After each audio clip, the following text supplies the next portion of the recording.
In 1974, a professor named Lynn Farley was teaching an experimental course on women and work at Cornell University.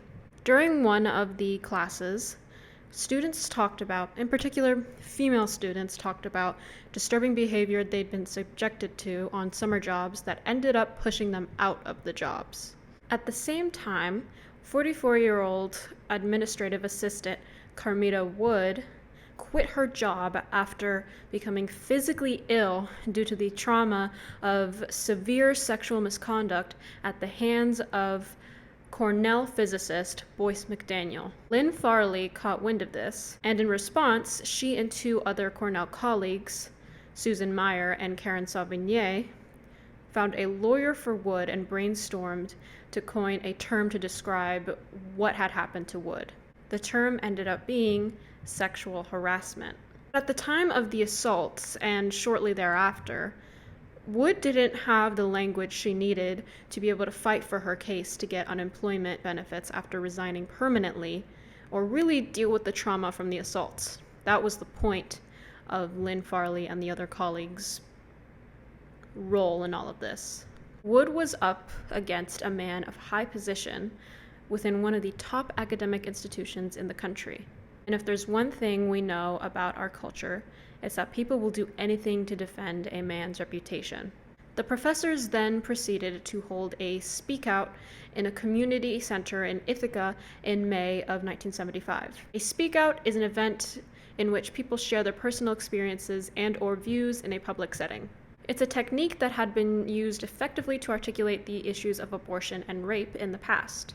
A questionnaire collected after the event showed that an astonishing number of women had also experienced sexual harassment. Wood ended up losing her case, unfortunately, as the Unemployment Insurance Appeals Board ruled her reasons for quitting were personal, so they wouldn't provide her with any benefits. Now here's where I want to pause. Something that's important to note is that prior to Wood's resignation, Cornell refused her request for transfer. Another, perhaps even more important thing to note is that the reason why I talk about Lynn Farley's role and the colleagues' roles in coining the term sexual harassment to describe what happened to Wood is because sexual harassment as a term barely existed, if at all, outside of academic and or exclusively feminist circles. Now, although Lynn Farley's coinage of the term sexual harassment and I guess popularization of it was revolutionary, unfortunately what followed was a very slow and at times ignored timeline of getting the term into the public sphere, more importantly, in the legal sphere. So to this day, of course, we're still fighting for sexual harassment to not only be taken seriously, but followed up on in the courts, which I guess is the same thing. It's incredibly difficult to get one of these cases off the ground as a victim especially, but there would be no battle to speak of without the language that Farley offered to the mainstream, as I had mentioned previously. Even though sexual exploitation cases are still not handled well at all by our legal system, people probably wouldn't be able to label sexual harassment at all in the first place, much less as a legal or professional violation. This is the power of epistemology, or the theory of knowledge, especially with regard to its methods, validity, and scope, and education broadly.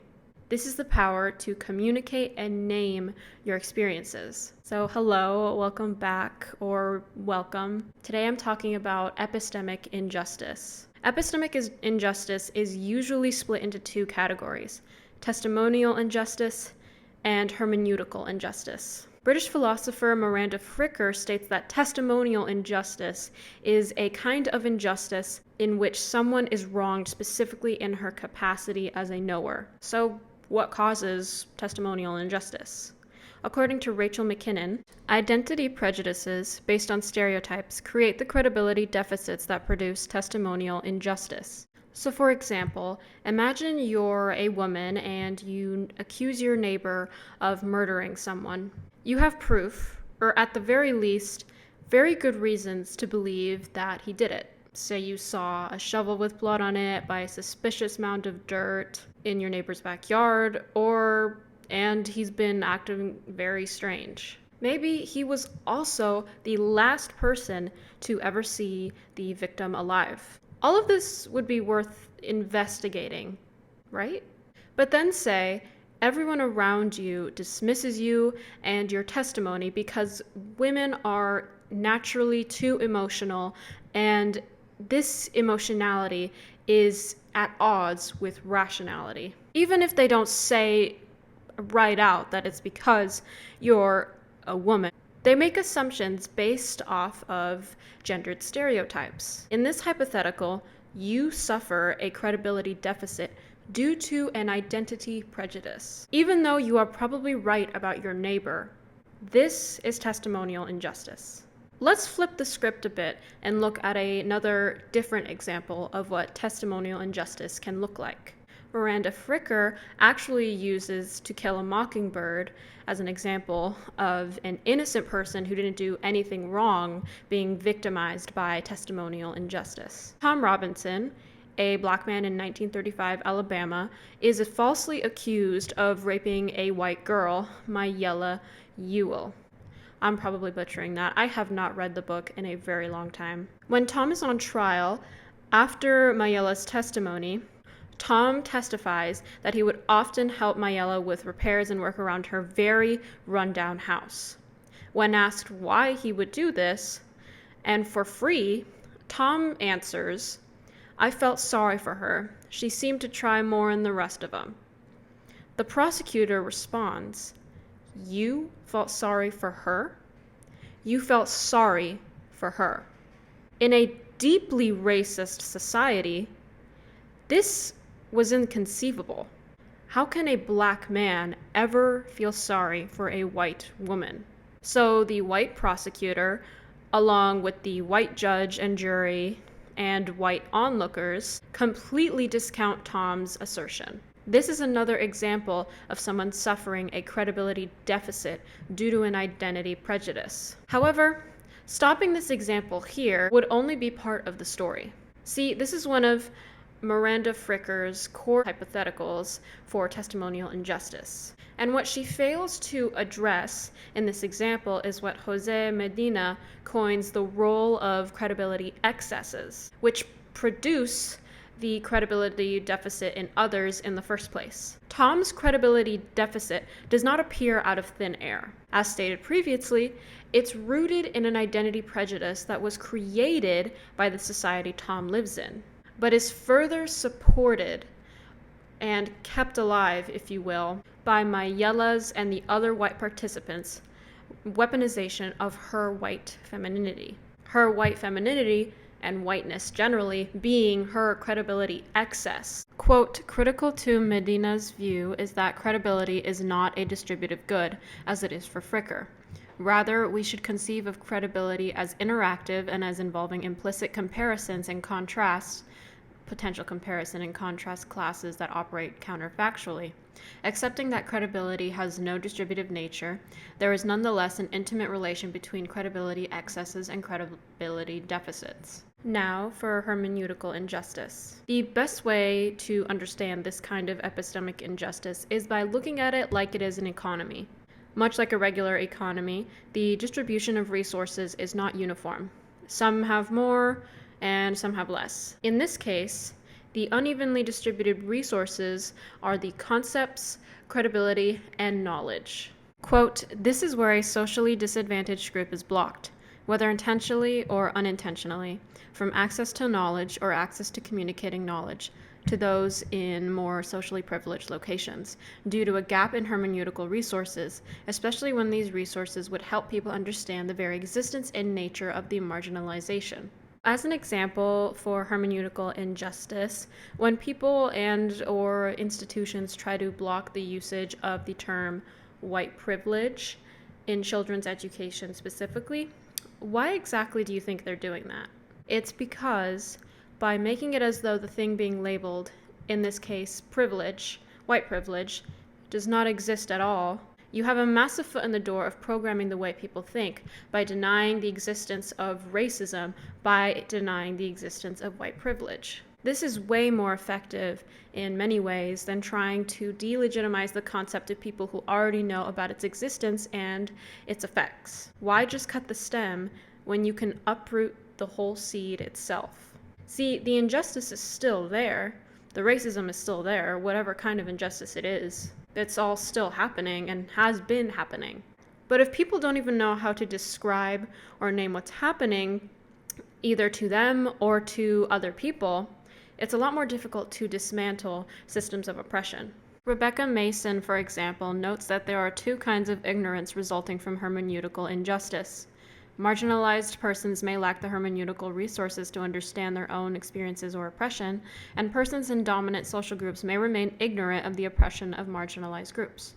While it's certainly important to focus on how marginalized persons are harmed by lacking access to hermeneutical resources to help them understand their own experiences, Mason reminds us that one way that structural oppression maintains itself is by dominant group members also not knowing about the systems of oppression in which they operate, participate, and perpetuate, even unintentionally. Going back to sexual harassment, McKinnon states, quote, "Prior to the naming of a wide range of particularly workplace behaviors, women were unable to understand their own experiences and the discomfort they felt with the associated behaviors of men in terms of harassment. Groping, leering, following, lewd comments, and such in the workplace didn't typically rise to meet the standard for criminal harassment. So referring to them as harassment was unavailable. Moreover, such behaviors were often dismissed as harmless flirting. However, with the consciousness-raising movement of second-wave feminism in the 1960s, these behaviors were finally understood and named as a form of harassment. Sexual harassment. Indeed, sexual harassment as a phrase and concept was wholly absent from the social imagination prior to this.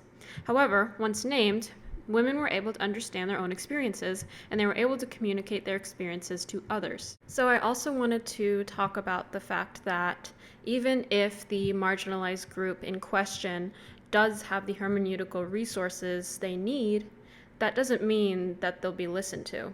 Marginalized group members have often named concepts, especially at this point in history, and made demands for their rights based off of them, but dominant groups are commonly resistant to validating the claims in and of themselves. Think about Black women's, for example, collective experiences with sexual assault, especially when perpetuated by white men. They are more often than not dismissed because groups in power, white people and more specifically white men, claim that the hermeneutical resources used by Black women to defend themselves in the first place aren't legitimate or justified. So basically, having the hermeneutical resources as a marginalized person doesn't necessarily mean you can overturn the epistemic injustice generally that you're facing.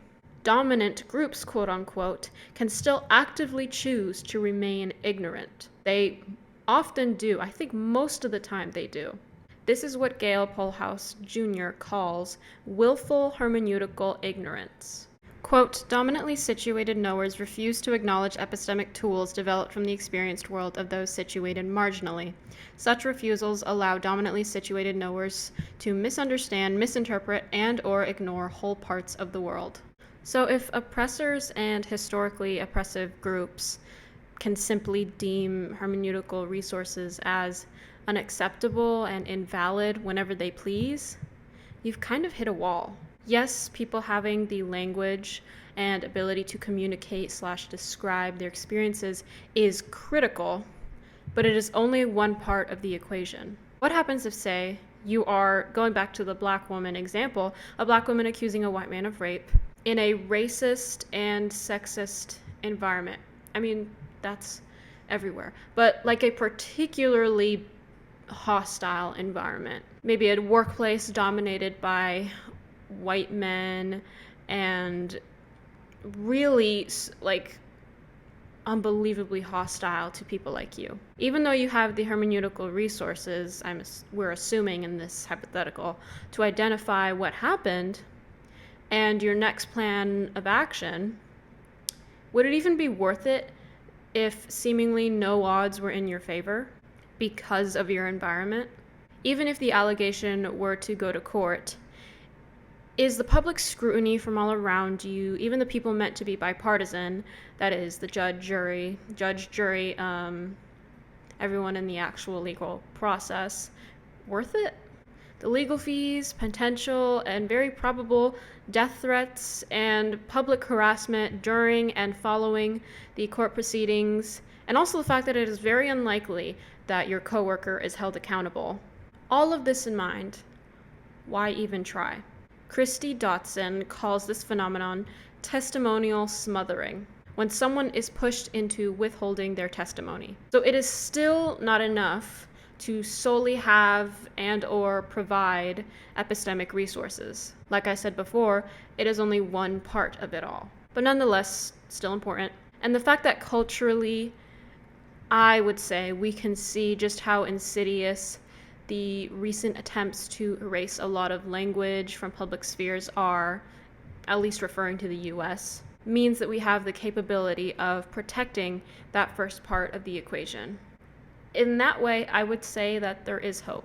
Now, this is the very basic bones of an epistemic injustice as a concept or several concepts. It can get a lot more complicated than this, so I would highly recommend looking at the sources that will be linked in the description box if you're able to, because there's a lot more to it. This was definitely the most philosophical I've ever gotten in a video, so it's kind of like treading new waters. I definitely want to do more like it though. How would you expand on Miranda Fricker's delineation of epistemic injustice? Do you believe it has any validity at all? What are your personal experiences with being a knower or being oppressed as a knower? Well, I'll leave you with that. See you next time.